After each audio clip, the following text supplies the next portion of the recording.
Hey, how's it going? It's Wednesday, April 17, and hot off the very first official Sony detail on the company's upcoming true next-generation console, PlayStation 5. A warm welcome back to FOXY Games UK.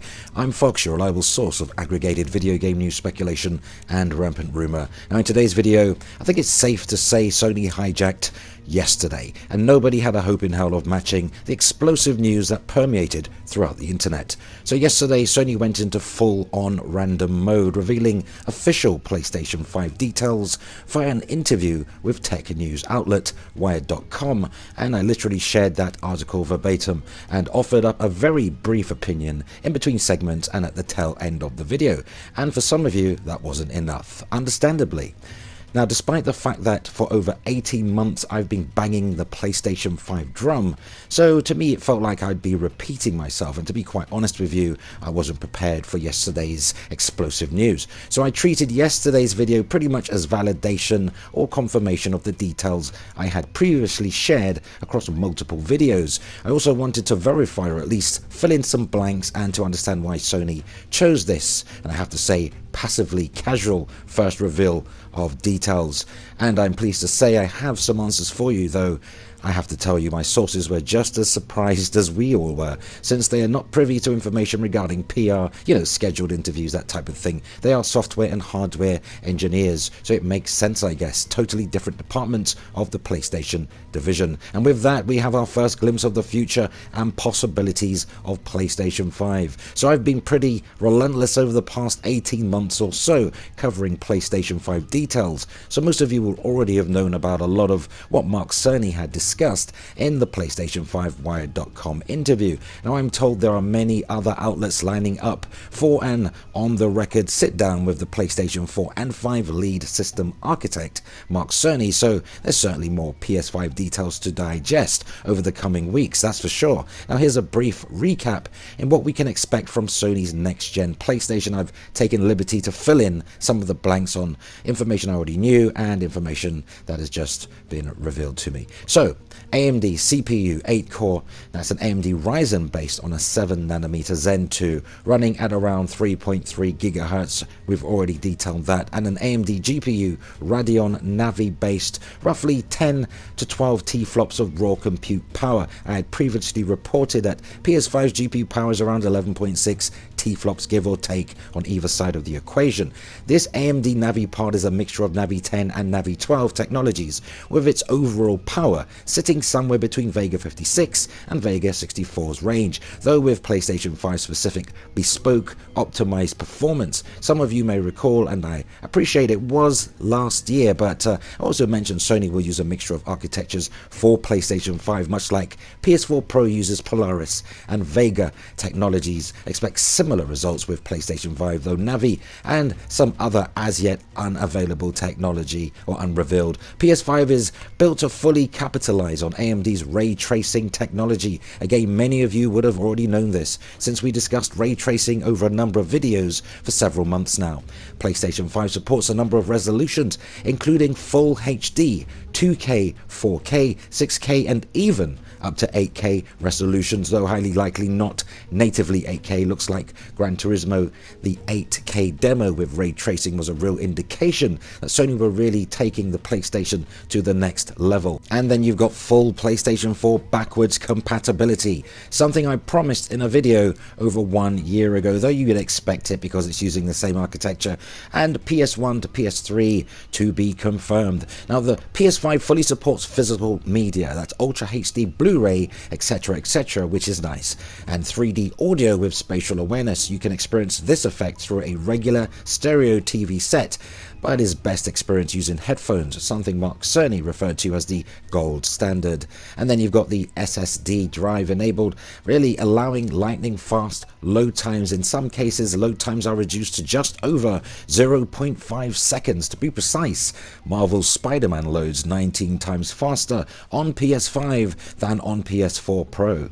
And a lot of the information I relayed in the past was based on really different phases of dev kits. Some were early, some were mid-tier, and as you'd expect, fact, those dev kits are in a far more advanced state. For instance, PS5 is packing super high memory bandwidth.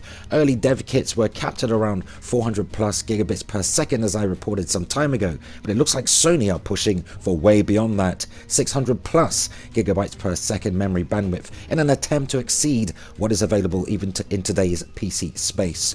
And of course, 16 gigabyte of GDDR6 RAM, said to be made up of 8 2GB individual modules, and very, very fast. PlayStation VR 2.0 integration is definitely going to be a thing. In fact, your current PlayStation VR unit is fully compatible with PlayStation 5 and will even offer up noticeable improvements when used with a PlayStation 5. We're talking frame rate and resolution here, well, as much as can be possible on the optics built into the VR unit itself, as well as some quality of life features and functionality really designed to enhance the PS5 game experience. Unfortunately, I cannot go into details at this time. That will be reserved for a Sony presentation at some point this year. Now, naturally, a ton of you are thinking, no way, Sony can drop PlayStation 5 for $400, more like $500 plus, but you'd be surprised there too. Sourced via pushsquare.com. Here's the full story. So there's no question that the PlayStation 5 sounds like an absolute beast. Incredible on paper, but considering its impressive roster of features, it also sounds pretty pricey. As you probably already know, SSD drives don't exactly come cheap, and nor does the kind of processing power that the platform holders boasting about. But given the success of PlayStation 4 and its original $399 price point, we reckon that the company realizes it really can't go beyond $500 or $599 with its next-gen device. Now, writing on Twitter, Wired's senior correspondent Peter Rubin shed a little light on what we can expect price-wise by sharing a snippet from the interview with system architect Mark Cerny. Here's a quote. I believe that we will be able to release it SRP, that's suggested retail price, that will be appealing to gamers in light of its advanced feature set. Interesting. Now, asked to clarify if the comment meant it may be on the higher side, Mark Cerny shut the conversation down with a rather terse, "That's all I can say about it." Now, products like PS4 Pro and Xbox One X have demonstrated that hardcore gamers are willing to pay a premium for high-end hardware, and that'll be the audience that the PS5 will be targeting at launch. Having said that, the PS4's relatively low price point and release certainly played a part in its impressive success, and we're pretty confident that Sony will have the right kind of target in mind, and I'm sticking with the $400 price point, or as close to it as possible. I've already covered the really bang for buck ratio for PS5, in that Sony will take a loss on each unit sold, with the company hoping to absorb and recuperate said losses with the insane amount of money Sony makes from PlayStation Network services. So it's very different territory for Sony when compared to PS3, since Sony were not charging for multiplayer access back then and were solely reliant on money coming in from PlayStation Home and PlayStation 3, PlayStation Plus subscriptions, which was paltry when compared to what Microsoft were bringing in, hundreds of millions of dollars a year from Xbox 360, Xbox Live Gold subscriptions. So it turns out a lot of the official PlayStation 5 detail matches up closely with what FOXY Games UK and a lot of my colleagues had drip-fed over the past 18 months, particularly in my own circumstances and more recently for others. When can we expect to get our hands on this beast? Well, in terms of release dates, I had speculated more times than I care to count. There is a distinct possibility PlayStation 5 could launch as early as March 2020, which falls into the 2019 fiscal calendar. If not, then expect a PS5 really holiday 2020 release at the very latest. As I previously reported on this channel, there will be a hangover of PS4 titles making their way over to PS5 with major enhancements such as 60 frames per second as standard and 4K visuals, though PS5 specific titles will remain exclusive to PlayStation 5. As I've intimated, of course we cannot rule out third-party offerings. Now, some might say I'm blowing my own trumpet here. Well, yes I am, and I make no apologies for it. I'm afraid the naysayers and detractors cannot have it both ways. We all have our doubters when putting out information super early, way before mainstream media, because we're not subjected to the same rules, and many called out my PS5 news as fake, and that I did not have any sources feeding me information.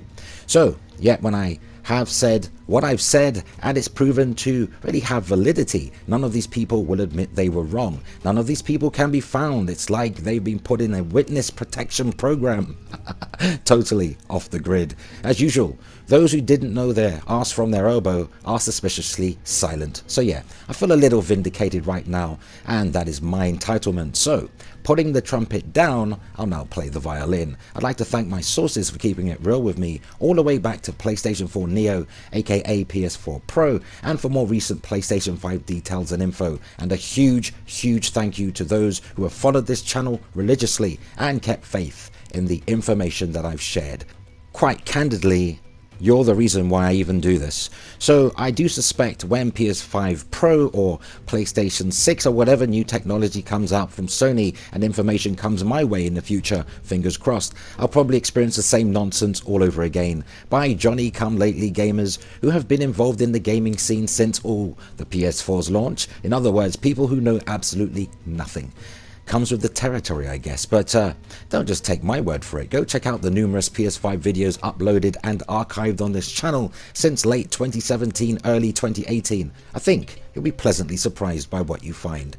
You may also recall when I reported Sony Japan's CEO Kenichiro Yoshida announcing PS5 is a true next generation, not PS4 Pro 2.0, and that video is still up now. Go check it out. Though what say you? Sound off, share your thoughts and opinions on today's news, because that unfortunately brings us to the end of another video. But let's continue the discussion in the comments, and for all your current and next gen news updates, rumor and rampant speculation, why not hit the like button, spread the word, and keep it locked to Foxy Games UK. Remember, relevant links where applicable can be found in this video's description, except when coming from sources that cannot be named. Subscribe to Foxy Games UK. Remember to hit the notification bell and you'll never miss content, and make sure you thumbs up if you actually like it here. Help us reach more like-minded gamers simply by sharing this video, and consider supporting Foxy Games UK via Patreon, and or grab yourself a Foxy Games UK branded t-shirt or hoodie, now available in various colors and designs. You'll find both links in this video's description. Truly appreciate the support.